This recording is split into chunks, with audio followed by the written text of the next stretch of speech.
掌声有请脱口秀界的救亡之王宋木子。你真的特别棒！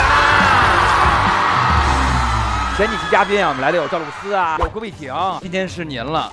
哇塞，感觉这个咖位是越来越让这。下一期请我们家门口看门大爷来，我就最近。好不好看？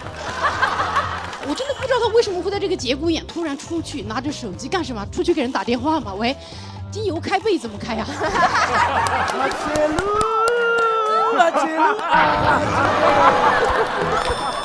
聚会上来的都是谁？我一个长了喉结的女的，另一个长得像 Mini Cooper 的男的，对吧？青春痘就跟坐地铁一样。我说啥意思？我一点进去，他说不要挤。我坐在救护车里，我哥们儿半死不活躺我前边，我们俩中间摆了好多水果呢。我说算了，我们老家那边贡品不让吃。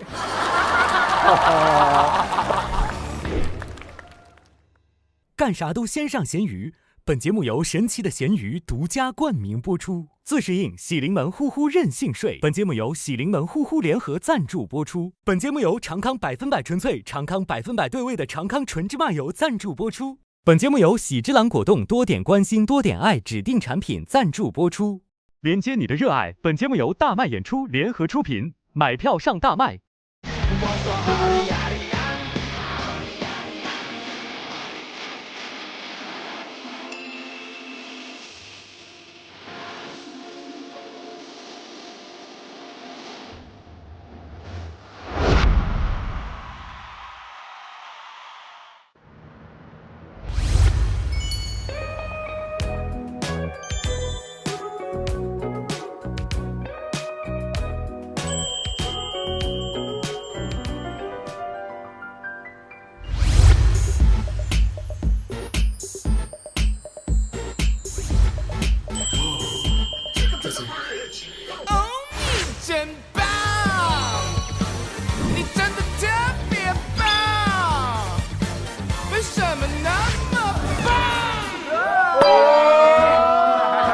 老 baby，Hello， 老 baby 们。哎呀，为什么一看见你就想扭呢？我不知道为什么，就一看见他就想来。走着吗？我腰不掉键盘要这么的活泼吗？喂，怎么样，宋木子？脱口秀就是好笑的话就不用露宿了，是吧？哎，对，还有奖励呢。所以其实你搞定观众就可以，咱好不好笑其实没关系。我建议啊，宋木子给那个我们所有的这些新人选手一些自个儿特长的一些展示。然后让他们也能吸取你的精华。那我就教给大家什么类似于什么开场啊，结束热场 ending pose 啊什么的，解放天性，就让他们撒开了弄。这个重任就交给您了。行了，那咱们就先去见见咱们的那个新人演员们吧。走。好嘞。你真棒！哎，你就是这么送！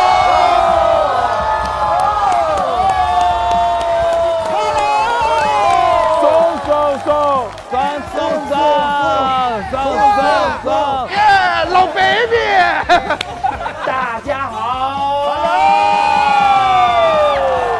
宋木子来了。我觉得到现在应该给大家一点干货了。今天想跟大家公布一下，脱口秀最重要的是什么？是什么？是什么？到底是秀啊！最重要的是秀，是表演，是肢体。那稿子一般啊，你在台上你也能，是吧？点谁呢？啊！我不知道给了多少钱能让周老板说出这个话来。认了这么多年，没见眼睛瞪这么大过。压上了他的清誉。对，白头发多长好几根儿。对，所以今天就给大家请来了一位重量级人物啊，专门教大家怎么秀。他就是中国第一脱口秀秀导宋木子。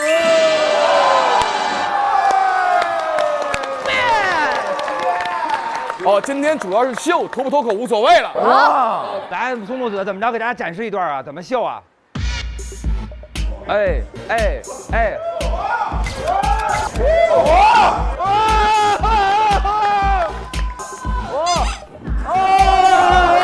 哇，信念感。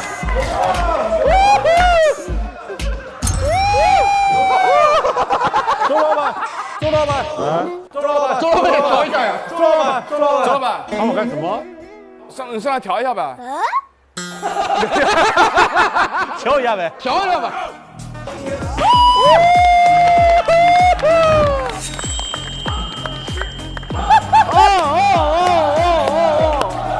注意留头啊，要留头。大家好，我是周奇墨。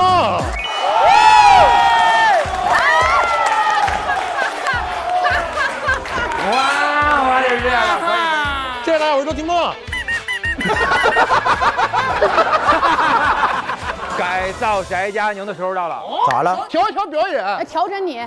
导演说你问题比较大，现在就是。哎，你要掏枪。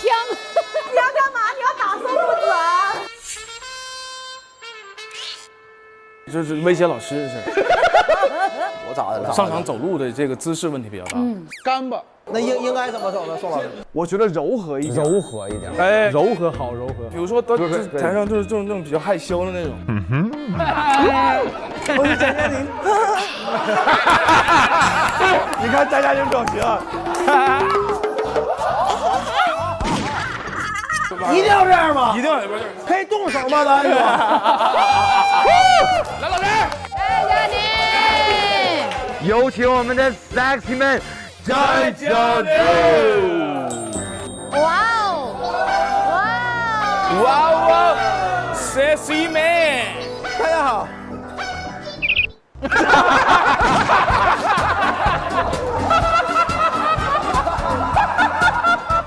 来了。这想打人，你看这。我是翟佳宁。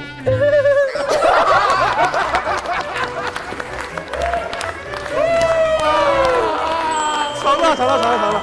成功，大成功！确实，很多演员上台的时候，因为他要记稿啊，肢体动作就不知道怎么配合。首先就是得放开，有没有这种困扰吗？就杵在那儿。楚哥，哦，这个名字就是这么来的，杵在台上不动。我就杵在这儿，一动也不动。楚哥，杵在那儿了，楚哥了。楚哥，来，学习一下。让我楚哥。然后就特别不屑的那种，特别让大家就觉得自己很厉害。大家好，我是楚。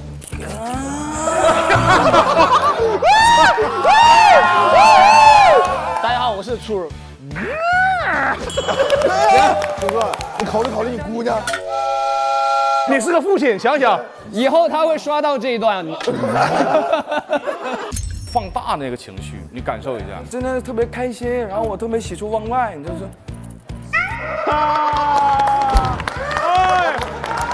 有那味儿的，觉得就干巴或怎么样的，我觉得结尾有点干巴，下不来。我现在结尾就是上价值，我是要爱自己，希望大家爱自己，不爱也可以。神经病啊！为什么要打自己？不爱也可以，什么东西？什么老师这事儿？哦，你真棒！你要大声对你自己说。哦，你真棒！就用这个啊！我必将掀翻整个场子，完美，特别完美，太好了！对，感谢宋木子。本期要上场的演员有哪一些呢？宋木子，给我你的答案 ，yes。屋顶，虎牙，严一鸣，机器，张美男。Are you ready？ 加油！我准备了！大家谁最笨？我最笨。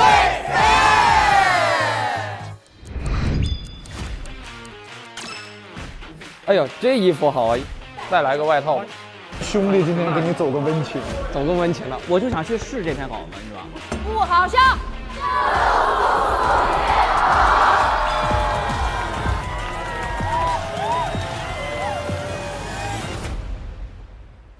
让我们有请最犀利的主理人翟佳宁。谢谢。有请最暖心的主理人小鹿。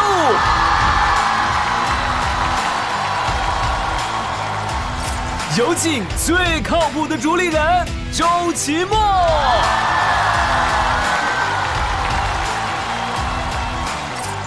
有请最热闹的主理人大张伟。来，打个圈，Hello，你好。欢迎来到我们零压力的不好笑就露宿街头。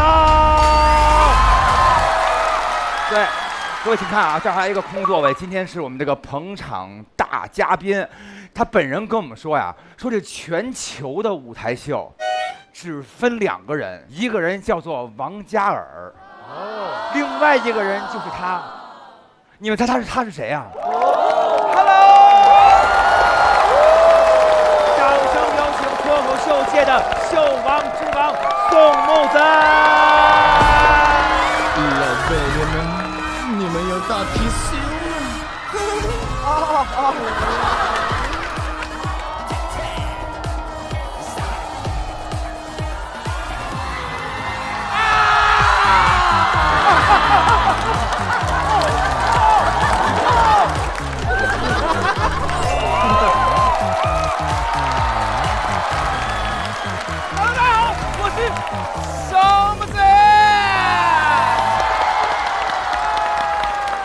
哇，真的好烫啊！哇，第一次用这种方式出场，很慌张啊。给大家介绍一下我的职业，从刚才那一趴不能看出，我是一个业余的钢管舞者。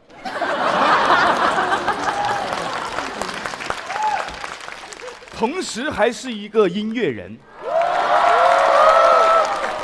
大哥，你不哇哦是什么意思？不信是吧？哦，没错，今天就是过来打歌的。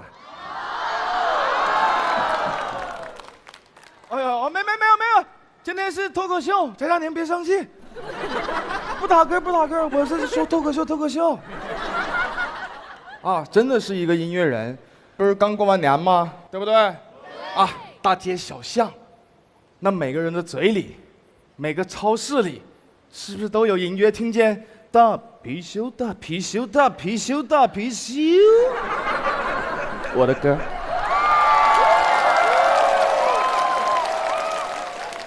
就这么说吧，放恭喜发财的超市我都不进去。在过年这个时候，我和刘德华老师是竞品。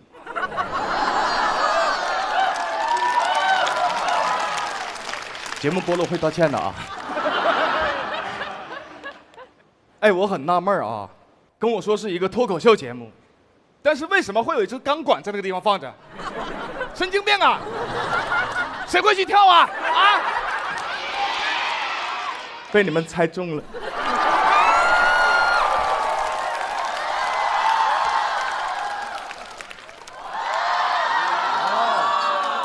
另外的价钱啊，另外的价钱。啊，一会儿翟佳宁你来那个啊，展示一下。我是特别的慌张，很紧张，说脱口秀。你看啊，这位脱口秀的天花板，周奇墨老师。天花板，我今天穿的比烟花闪。一会儿我说什么，你根本就没有办法管。小鹿。他们都叫她陆姐，但是我是广西人，我们那儿叫阿姐，所以我只能叫她阿姐陆，阿姐陆，阿姐哟。我这该死的音乐天赋。翟佳宁，过，这就过了啊。对，好。不是我俩没有 beef。因为翟佳宁啊，他这个人说话容易冒犯别人，我跟他不一样，我跟他共情不了，我不说话也容易冒犯别人。对。那大老师就不说了，我的偶像，对吧？帅不帅？哎呀，大老师唱歌更帅。但大老师最近哈，好像跟我互换人生了。大老师没有怎么出歌，都在出梗，而我呢，没有怎么出梗，都在出歌。哦，那么说到出歌，就不得不提一首歌叫《你真棒》。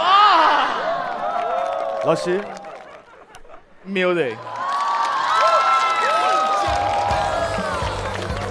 老师啊，啊，为什么呢？吗？稍等一下，暂停一下啊。来，老师，音响关一下。老师，音响关一下。直接放副歌，主歌不唱了吗？彩排的时候不是这样的哟。老师，这是真的。老师，不好意思，我们再上一次，好吧？这样的话没有办法，你没有办法剪的。你先让我把主歌唱掉，然后再，行不行？对不起，对不起啊，你们就当没有那一趴，好吧？老师 ，OK 吗？接一下啊。好，就这么来，我能适应。那年我18，我跟老爸聊起理想，老爸说有什么理想？毕了业就回到家乡，要么当老师，要么去银行。我说不。我有我的理想，我要搞喜剧，我不要银两，我只要每个包袱都能嗷炸响。老爸揪着我的脖子对我说：“哦，你真棒！你真的特别棒！为什么那么棒？你就是这么棒，就是这么棒！你真棒，你真棒，你真棒！你更棒，你更棒，你更棒！你最棒，你最棒，你最棒！大乒乓，大乒乓，大乒乓！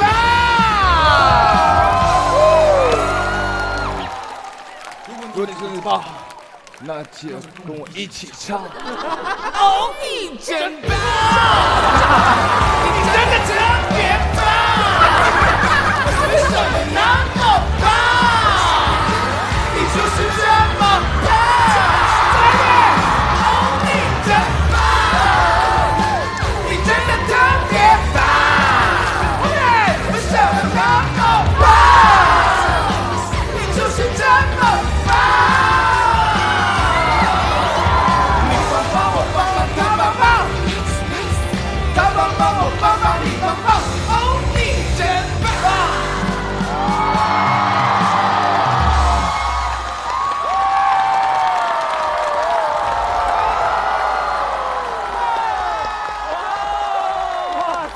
我没有想到这首歌是送给 Kibo 老师的，辛苦了，老师。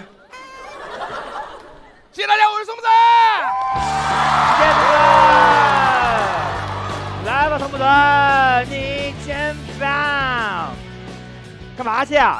来这儿，松子。哦，还有。我大概会知道今天会搞成什么样子，所以我提前准备了露宿街头的装备。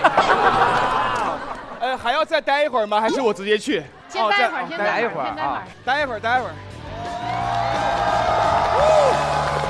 太棒了！松子，掌声欢迎！录得了吗？这么油录得了吗？哎呀，没事，别滑下去啊！哇塞！大家会平时嫌别人这油腻那油腻，到这儿的时候就是喜爱，对不对？就是纯喜爱，就怕我太干净了。真的是，我跟你说，全世界如果都嫌你油腻的话，你要记住，这儿还有几个人也嫌你油腻。哎，宋木子，今天那个杆儿，你知道是怎么设计的吗？我不知道啊，我真的那个是给周老板设计的。哎，那个节目第一回在那个杆上跳舞的人是周老板，音乐起，周老板来一段。怎么会突然有我的这一趴？正好没看见。来一个！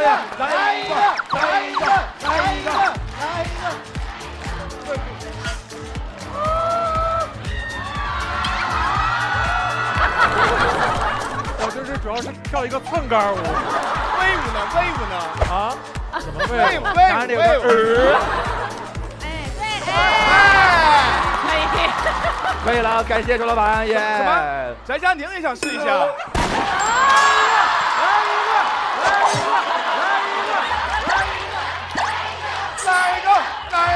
来2个，来3个，来4个，来5个。技巧是什么，宋老师？跟着音乐律动就好。就是解放你自己的天性。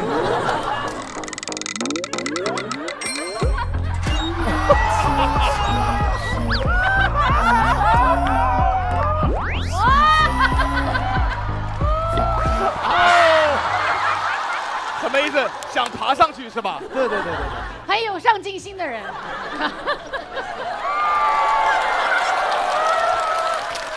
好了，今天就这么录，一会儿谁讲凉了就来一个。咱们就是不好笑就上杆儿，好不好？就是这个意思啊！哎，前几期嘉宾啊，我们来的有赵露思啊，对不对？有郭碧婷，今天是您了。哇塞，感觉这个咖位是越来越让这。再下一期请我们家门口看门大爷来，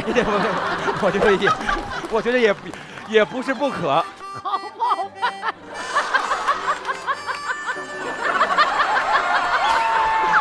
留步啊！别留步！我给你看着。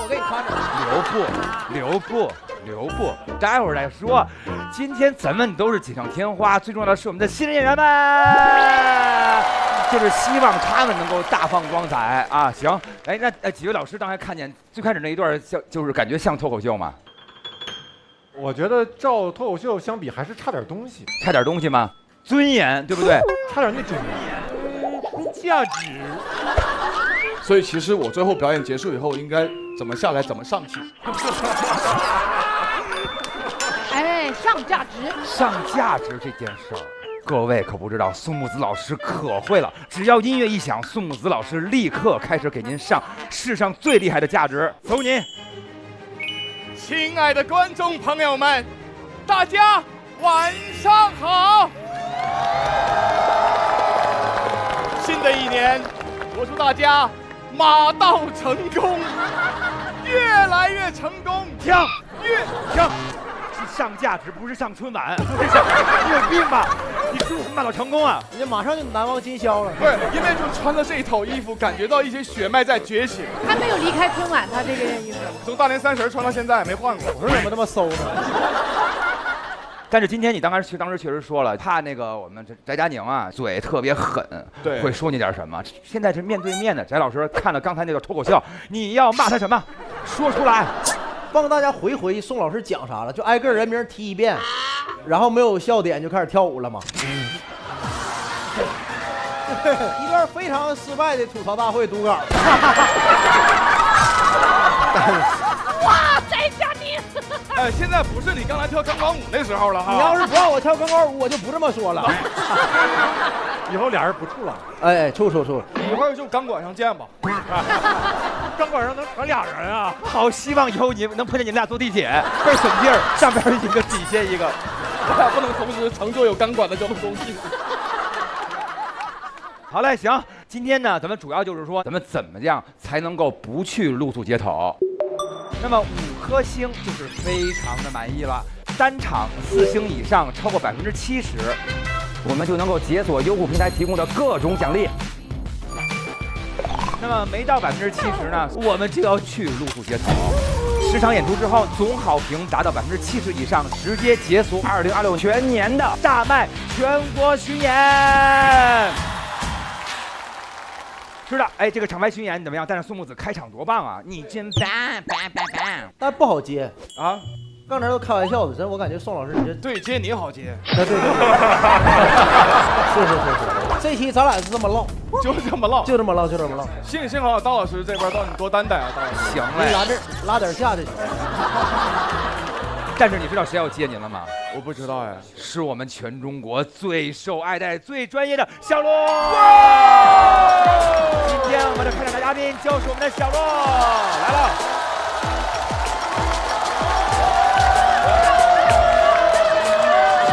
嘿，大家好，我是小洛。哎，谢谢。哎呦，我前段时间呢去学了滑雪，哎，差点摔死，但是别紧张，还没死，很明显对吧？那也算是半死。啊，全身都是伤啊。为了缓解一下我滑雪的疼痛呢，我就去了一个按摩店找人按摩。我是这么走进去的，因为真的太疼了。我走进去之后呢，我一看那个店就觉得特别的冷清，但我实在是懒得再走出去了啊，因为我但凡要走出去呢，我又得。所以啊，我就在那观察了一下，发现有一个大姐啊，她在那打扫。我就想说，哎，我去找这个大姐打听一下这个店按摩的水平怎么样。我就过去问那个大姐，我说，哎，你们这个店的技师水平怎么样？然后那个大姐说，你放心，我们这个店专治这种滑雪疼痛，在整个滑雪场附近那都是数一数二的，你按一次就知道了。哇，我一听这么朴实的大姐说出这样的狂话，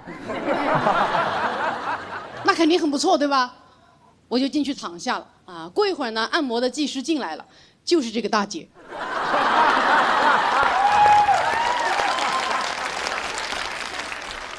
我当时一看大姐进来，我就很想问她，我说大姐，打扫跟按摩哪个是你的兼职呀？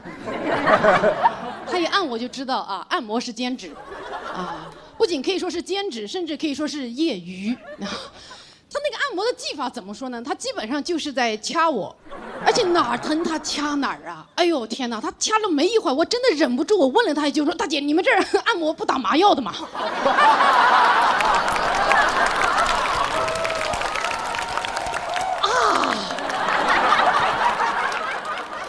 实在是太疼了，但是呢，我为了缓解我滑雪的疼痛，我就想咬着牙承受这个按摩的疼痛。但这个疼痛啊一直在升级，到后来有一瞬间，我疼到整个人弹起来，我一把抓住了大姐的手。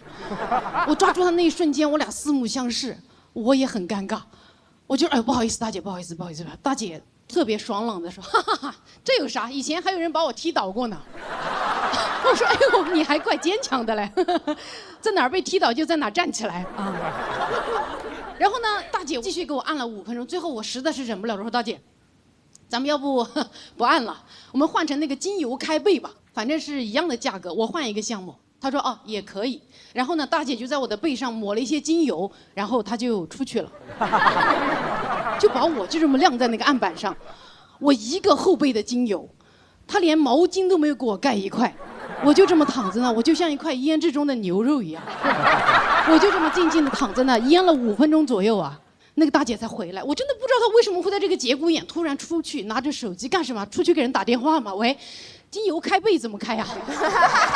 要用刀吗？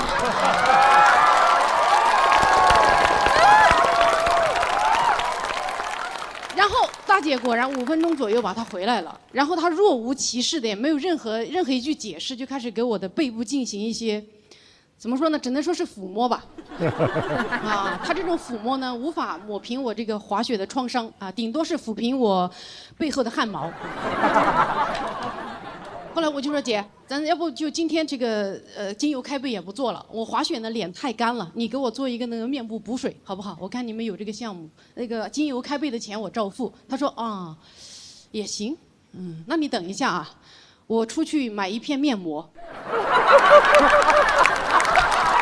他又出去了，哎，我整个人又被这么晾在那，也没有给我盖毛巾。哎，我整个人真的又这么静静在那支了5分钟。我后来自己默默地把自己翻过来，然后把那个毛巾给自己盖上之后，我在那躺着，越想越委屈。我心想，天哪！我上一次受到这样的委屈，还是以前在我们小镇上有一个叫酸奶水果捞的小店。我当时进去点了一份酸奶水果捞，那个店长特别松弛地站起来，拿着一串钥匙说：“啊，那你等一下，我去买酸奶和水果啊。”老板跟这个大姐一样，都是满脸一副那种，哎呦，想必你也不会在意吧？哎，你说你连基本的原材料都没有，我真的很难相信你的专业度，对吧？你想想，如果今天咱们脱口秀演员啊一上场就跟你们说，哎呦，不好意思，也没有段子，要不这样，你们等会儿我去网上抄2个。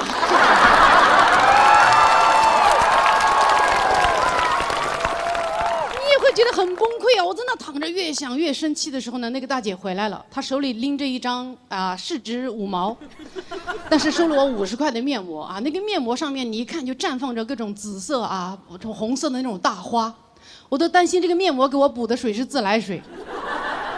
她给我在我的脸上敷上之后呢，终于啊，这个大姐体现出一点这种按摩师的专业度，就是热情他在那旁边坐着，一边玩手机一边开始问我说：“哎呦，小姑娘，你这个碰哪儿你都疼，你这身体问题挺大呀！哎呀，你这个颈椎是不是经常低头看手机？哎呦，你这个腰椎，哎呦这么硬，是不是长时间坐着看电脑也不动？哎呦，你这个手脚这么冰凉，是不是内分泌失调？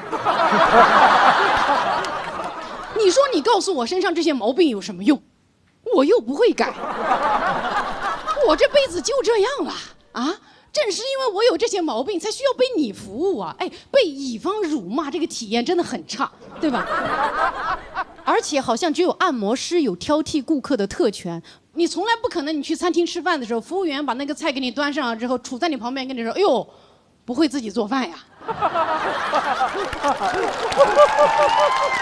哎呦，20-30岁的人啦。饭都不会给自己做，哎呦，我要是你，我还不如死了呢！哎呦，这个小垃圾，对吧？不可能啊！而且我真的感觉我每次去按摩都会被嫌弃，所以我真的很疑惑，有人被按摩师夸奖过吗？啊，就是那个按摩师一把手放到你身上就开始说：“哎呦。”你这个肩颈好软呀，好软呀，一个结节都没有。哎呦喂，哎呦，这个腰也是很柔软，这个腰一摸我就知道你这个人的命不硬啊。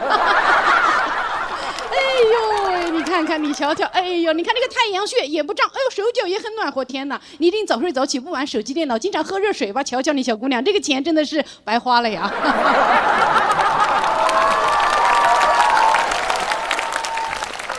哎，我那天本来就被摔得遍体鳞伤，很暴躁，再加上被那个大姐叨了我半天之后，我当时真的忍不了了，我就跟那个大姐说：“我说大姐，我不玩手机啊，我不识字，电脑根本不会用，内分泌从来没分过。”我那顿输出完毕呢，那个大姐沉默了足足5秒钟，之后她又换了一个话题跟我说：“姑娘。”你现在摔得这么伤啊，那还是教练不会教。我认识那种滑雪场里数1数2的教练，你要不要？我说大姐，你不会还兼职教练吧？好，谢谢大家。哦，哎，来实践，你先来，对了耶！这段脱口秀值得我们集体欢呼啊！小鹿，小鹿，小鹿，小鹿，小鹿，小鹿，小鹿。马切路，哇，天路一样的路啊！哇，好玩，真的好玩。就是说，您当时真的是那样吗？然后身上涂上油就走。真的2次，我真的非常震惊。然而他很随意。其实那天还有一个朋友跟我一起去，他还被拔罐了。然后拔罐的过程中，那个人在那刷手机。那个人同时管2个人。对，他同时这边你涂上油之后，然后呢，他在那边拔罐。对，那个罐他就不管。后来我朋友嚎叫了之后被拔了，然后背上6个那个全部是烫伤的点。哇塞，那不就幸亏是这样。他老人要问说要不要加点油，然后说你好，说好啊，木子出来，你真棒！哎呀，我应该在按摩店省油。是，哎，省油。哎，那个各位有没有就是说曾经也是碰见过这种服务员跟你这儿较劲啊，或者是冒犯的？我是在那个什么，反正就是被服务员认错过好几次啊。对，认成谁啊？撞脸啊！你还跟人撞脸？我其实有一次是把我认成了新仔，占星。刘波儿，他还留胡子的时候哦，对，被认他还有一次是认成了贾冰老师，啊，贾冰老师啊，我这么瘦吗？因为贾老师也是那嘴上拔了火罐的，也是这样嘛。哎，这些你都会感到冒犯呀？不，这个还好，认错人嘛。有一次服务员说：“哎，我觉得你长得好像那个 Mini Cooper 啊。”我第一次见形容一个人长得像一辆车。哎，但是 Mini Cooper 很正常，因为 Mini Cooper 也烧油嘛。行嘞，今天咱们前面这些演出呢，都是为了迎接我们的新人演员们。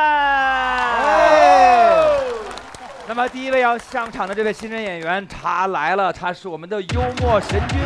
兄弟，客气，加油，兄弟。其实我这前面那稿子我就那样了，能力暂时没有办法快速提升了，但是你又有极强的信念感。真棒！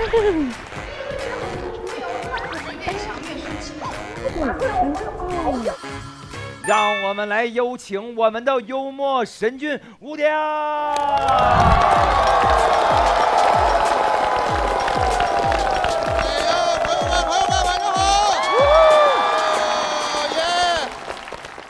我是吴鼎 ，bang。说实话，我小时候家里人对我期望很高，因为我爸读书的时候成绩非常好，所以他对我要求特别高，他要求我考试必须进前10。我的爸爸很严厉，考不好他就揍我。我的爸爸也很辛苦，我一直考不好。我初中毕业的时候，我爸已经是当地知名拳击手了。进前10真的挺难的，你别说前10了，我活到现在，我拿过最好的名次是25名。脱口秀和他的朋友们第2季第1轮。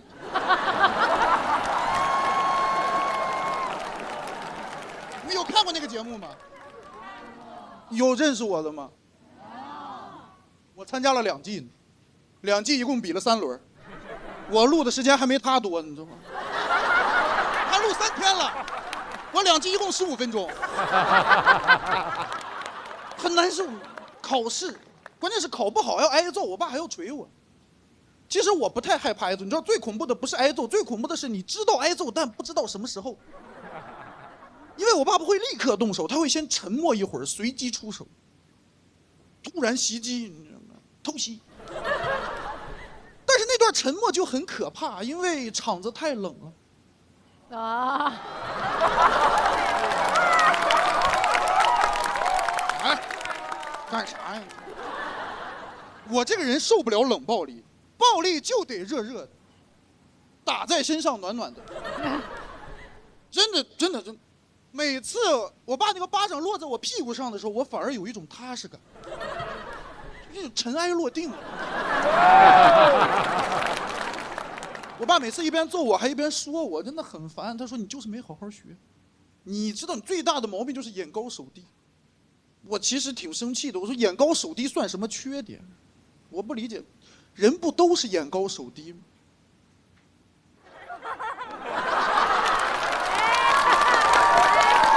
是哈，这好。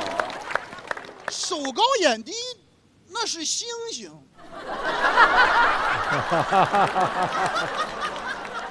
真不理解，很难受。就是那一次考不好还是不好好学，次次考不好还不好好学，我纯想挨打，我就贱，我外练筋骨皮，故意不学习。其实能理解，家长对孩子有期待是正常的，但是你如果有过分期待，就有点愚蠢了。《西游记》里有一个妖怪叫九头虫，不知道你们有没有印象？就是他有一次派他手下的小妖怪奔波而霸去把孙悟空干掉。你就期待有点太高了，你让一个鲶鱼精去干掉孙悟空，相当于让我去挑战付航，反正都是被猴子打死嘛。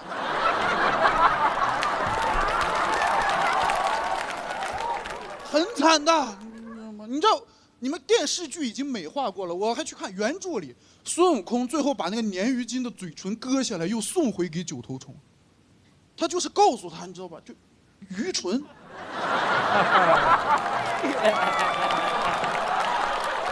不要有太高的期待，但是说实话，我爸还是有优点的。我爸有一点，我爸有人性，有点人性，他通人性，挺不错的父亲。他打完我，他愧疚，他会想马上补偿我。关键问题是他这个情绪衔接的太快了，我跟不上。他有时候刚前脚揍完我，后脚又回来了，他表情都没变过来。他看着我，他说：“走，去公园。”我说什么意思？没考好要活埋我。他为了让我放松一下，他会挤出一个笑容。他说：“好害怕。”不是最喜欢去公园吗？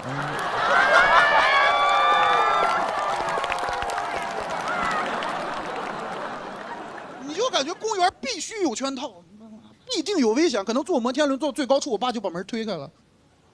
到家了。而且你去了公园，你也玩不踏实，因为跟他玩不到一块儿去。就是我爸太上进了，他会一边玩一边给你出题。就你玩碰碰车，他问你碰撞为什么会反弹；你坐过山车，他问你人为什么不会甩出去；你划个天鹅船，他说我国航母为什么发展那么快。我说你为什么这么烦人？你玩一会儿他出一道题，玩一会儿他出一道题，生怕你高兴。我爸是个防尘迷，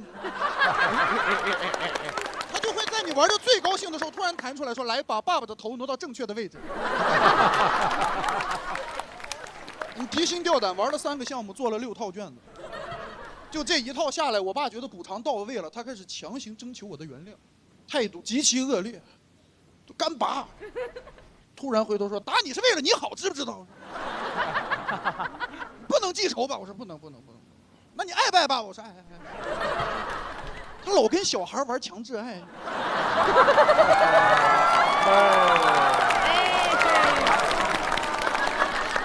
我真的觉得我俩太不公平，爱和恨全由他操控。我现在快30岁了，我现在已经开始独立生活了，但是还是有一些影响，因为我不太敢犯错，因为总感觉会挨骂，总是提心吊胆。有一天晚上，我躺在床上喝啤酒，我不小心就把那个啤酒洒在床上了。我当时下意识我就把被子盖上了，我不想面对，我很烦躁。我说怎么能这样呢？这么大个人连个酒都拿不稳，眼高手低。我说哎，谁骂我？感觉有我爸的声音。我说爸爸在哪儿呢？爸爸去哪儿了？爸爸在这儿呢。就是你已经习惯了被责备了，你没有人责备你就自我责备。但其实我想事情很简单，因为我观察了一下，我有洗衣机。你床单弄脏了就去洗床单嘛，对吗？考试没考好就去改错题，脱口秀不好笑就露宿街头嘛。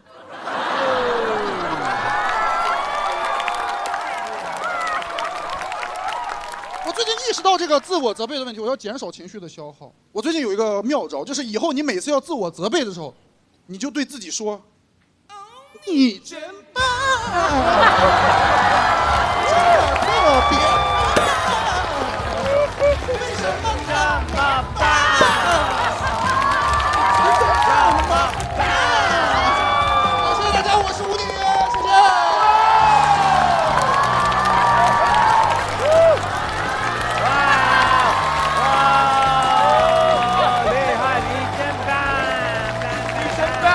谢谢大家，谢谢宋木泽老师，谢谢舞蹈老师。吴鼎。音综，我们是个音综。对，查无音综。吴鼎，爸爸看你脱口秀吗？我爸没来现场看过，但是他会去网上搜那个 report， 他会搜集各种差评，然后给我写一篇建议。网上的差评都是叔叔写的哈。对，就是他，全都是他写的，都是他写的。还有小号的叫奔波爸。然后那个就是说自个儿写了一堆那个就是意见，这么多，哇！对，来看，哇塞！这个是第1年上完节目，脱友1第1轮淘汰，我爸给我发的啊。这几天看你的演员的节目，对你的表演有点建议。他会叠甲，他说如有帮助请借鉴，别的我不懂啊。那不懂还说，对，我就是感觉你的演出开头和结尾不够精彩，抓不住人啊。我觉得今天解决了已经啊，今天解决了。对，他还会提很多意见，他看网上搜了很多，他说我最近看网上的评价说黑灯脏话比较多，你可不能学。别人的也要借鉴。对，就是不要借鉴。哎，您父亲不会说，我最近看了宋木子的表演，发现他表演有点油，你千万不要跟他学习。但是已经有了呀。其实宋木子老师离近了看挺清秀的，是吗？哇塞，得离多近呢？就是往这个只看耳朵眼儿。你有点油了，我。挺年轻的，乍一看岁数大。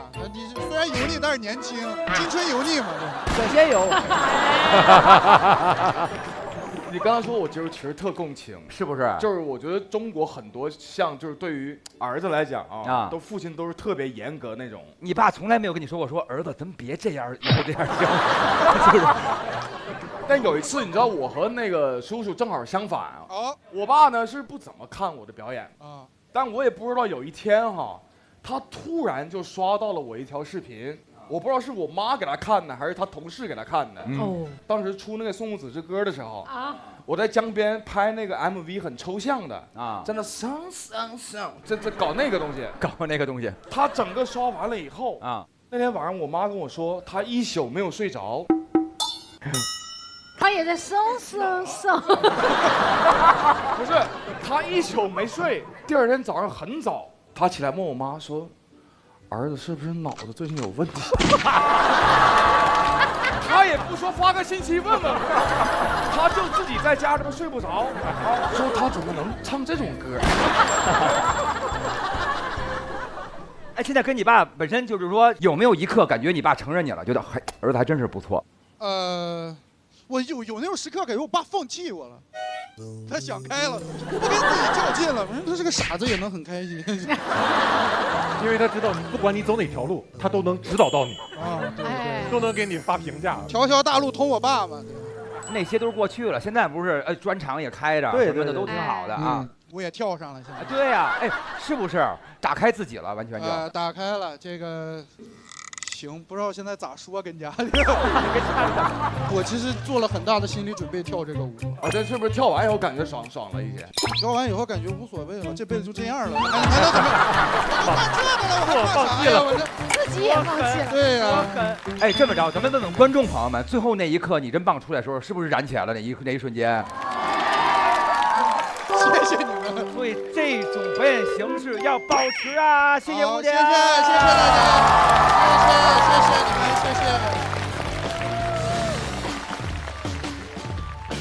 我觉得确实挺好的，就是他明显你听他讲段子，你就能感觉出是那种在线下千锤百炼过的老炮的那感觉了。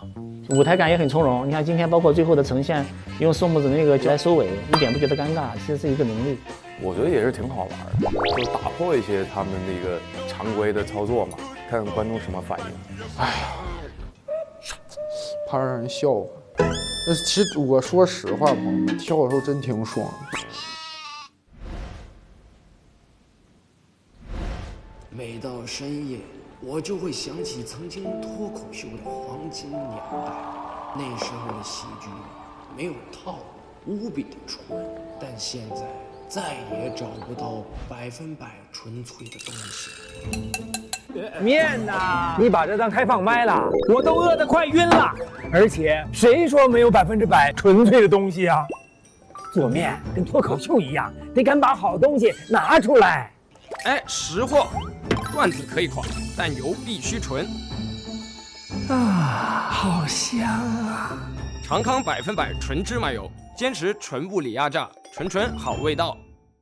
干啥都先上咸鱼。本节目由神奇的咸鱼独家冠名播出，自适应喜临门呼呼任性睡。本节目由喜临门呼呼联合赞助播出。本节目由长康100%纯粹、长康100%对味的长康纯芝麻油赞助播出。那么下面要上场的这一位呢，他是我们第一次登台，但是他在备战间已经恭候多时了。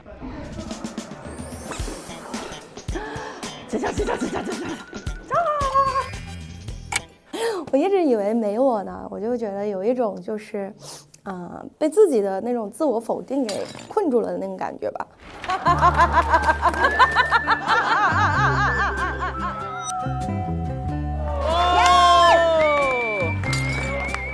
你觉得会有你吗？大概率没有。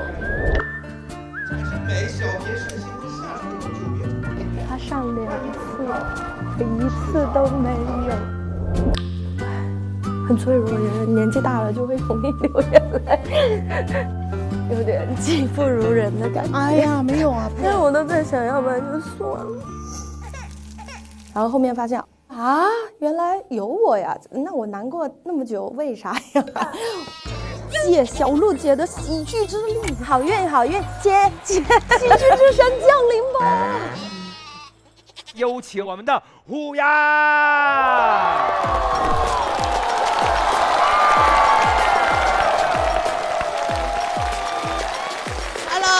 现场观众朋友们，你们好吗？哎，先自我介绍一下，我叫虎牙，我今年30了，大家能看出来吗？你看今天观众情商就很高，你知道吧？我在后台给天一说，我说我今年30了，他说不止吧。但不得不说他眼光挺准的。我今年35了。对，我跟你们讲，我发现人过了30岁以后啊，特别容易生病，而且有些病吧，它莫名其妙。比如说前段时间，我发现我自己长了个喉结。就喉结这个东西，我怎么跟大家讲啊？虽然它不痛不痒啊，但是这一次长的是喉结啊。下一次会长什么？真的很难说，你知道吧？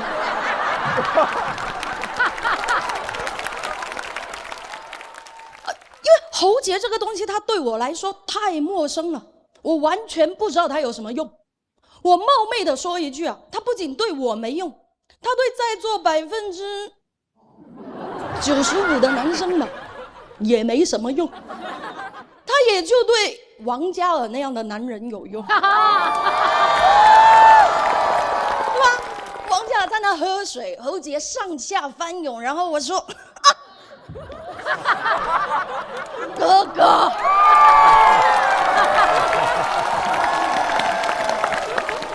它长在一般的男生身上真的没什么用，长在我身上就更加没用了。然后我就上网，我查了一下女生为什么会长喉结，给的理由也很扯淡。第一个说的是过分消瘦，很明显不是了，对吧？第二个说是青春期的时候激素分泌异常。实不相瞒呢，我离更年期更近一点。第三个就更扯淡了，他说遗传。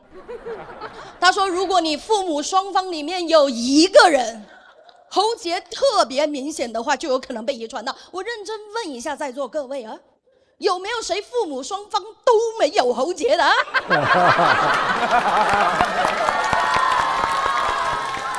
这都不是最让我生气的，最让我生气的是他下面有一行温馨提示。他说女生长了喉结不要过分焦虑，不要把注意力都放在喉结上面，可以适当去参加一些聚会啊什么的，分散一下自己的注意力。我认真问呢，什么样的聚会适合一个长了喉结的女人参加啊？对吧？那聚会上来的都是谁？我一个长了喉结的女的，另一个长得像 Mini Cooper 的男的，对吧？对吧？还有谁？鸭嘴兽吗？对吧？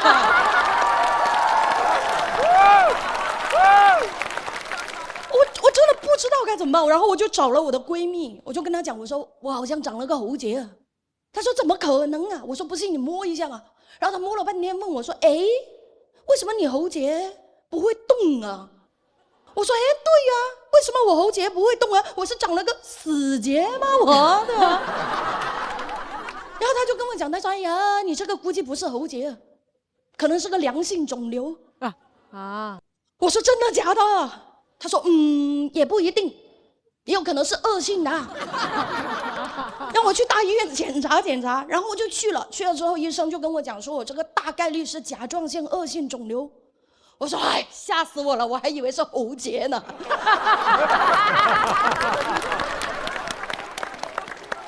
是这样的，朋友们，你不要觉得我脑袋有病啊！是这样的，就是甲状腺恶性肿瘤，它是所有的恶性肿瘤里最轻的一种，切掉就好了。而且最重要的是，我刚刚给自己买了一份保险。买之前我仔细看了它的条款，只要确诊为恶性肿瘤，就能得到将近100万的赔偿。谁是穷人，显而易见了啊！我当时的反应跟你们一样，你知道吧？我说恶性肿瘤啊，将近100万啊！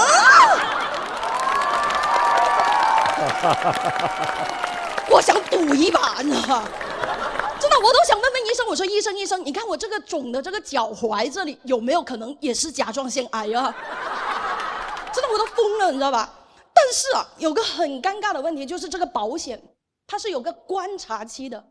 他必须要过了90天才生效，我病早了，然后我就跑回去问医生，我说医生是这样的啊，我的保险还没生效，根据你的经验，我能不能再过2个月再说？我想要这个100万。然后医生跟看傻子一样看着我，他说如果你非要再等2个月，我建议你再买一个身故险。咱们风险对冲一下。我说哎，有道理。他说你还当真了是吧？你赶紧住院动手术，不然转移就麻烦了。那没办法，我命里就是没这笔钱嘛，我就只能去住院动手术。当时我姑姑还特地来照顾我。我做完手术，从手术室推出来，麻药还没完全退，我躺在那已经可以听到身边的人讲话了。我就听到那个护士在跟我姑姑讲，她说病人麻药没退啊，你不要给他喂水啊。我姑姑说你放心啦，这是我亲侄女啊，我一定会好好照顾她的。我当时在想，我姑姑真的好爱我。过了一会儿，护士出去，我就听到我姑姑在我病床前自言自语，她说人怎么可以不喝水呀？懂不懂啊？那个护士手术前就没喝了，你渴不渴？渴不渴？啊，不说话就是渴，是不是？我当时麻药没退，动不了，也说不了话，我躺在那就在想，完了，我身故险受益人不会写了我姑姑吧？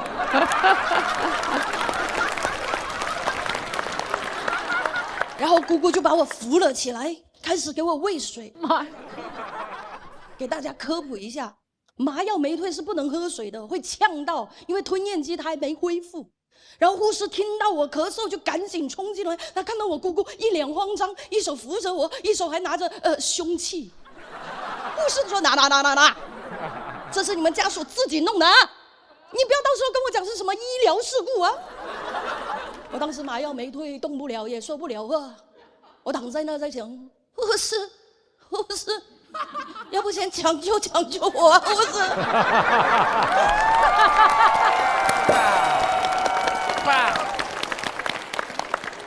后来在我姑姑精心照顾下，原本3天能出院的我，大概住了半个月的样子。说实话，恢复的也还可以，唯一的变化就是比手术前稍微胖了一点。你们觉得我胖吗？哇！你看说不胖都是女生，你看那个男的，他心里在想，你心里没点数吗你？不瞒大家说，确实胖了一点，我比我手术前大概胖了30斤的样子。对，我以前很瘦的，很瘦，中分黑长直，郭碧婷吧，大概就是。哇！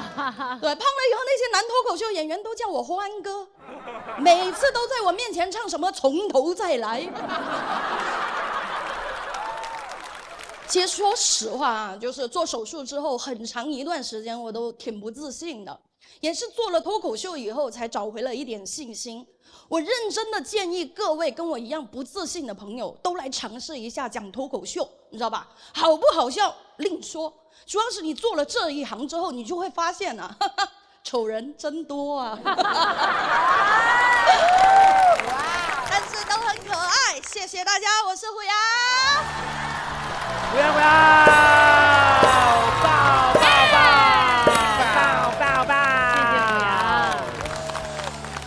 哎，怎么着，宋木子儿？然后看了虎牙这个演出，感觉怎么样？口音亲切不？好亲切呀！哎，虎牙，你是什么口音？是广州那边还是广西的？哦，我是广东人，然后我的母语是客家话。对，你在后台跟我们聊天不是这个口音，然后。对，我小时候的梦想是成为一个主持人。我考了3次播音证都没考过，太好了，太棒了，太好了，应该的，显而易见啊，显而易见嘛。但我觉得有特点，对啊，我觉得特别好。对，不管怎么着，反正我觉得这是第一次演出，什么心情？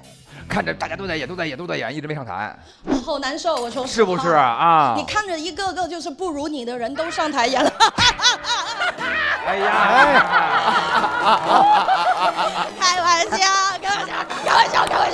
错了，就是会很着急，因为观众都特别好，就很想上这样的舞台来演一演。观众朋友们看不见你着急啊，每天在家里头哇。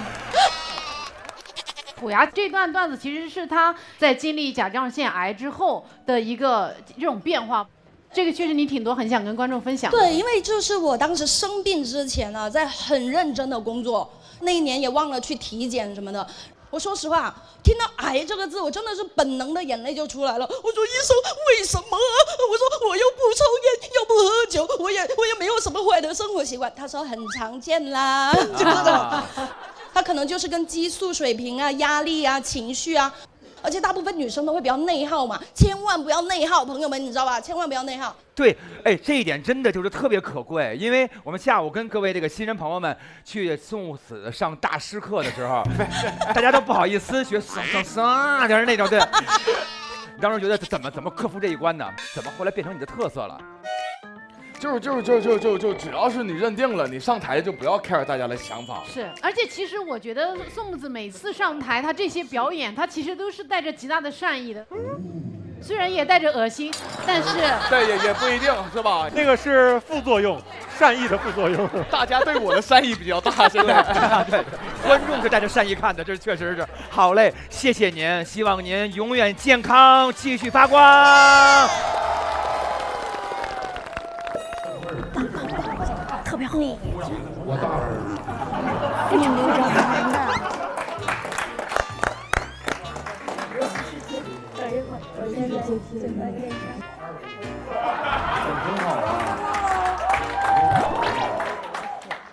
也许有人不认识虎牙，但是下面这位新人，你们更不认识。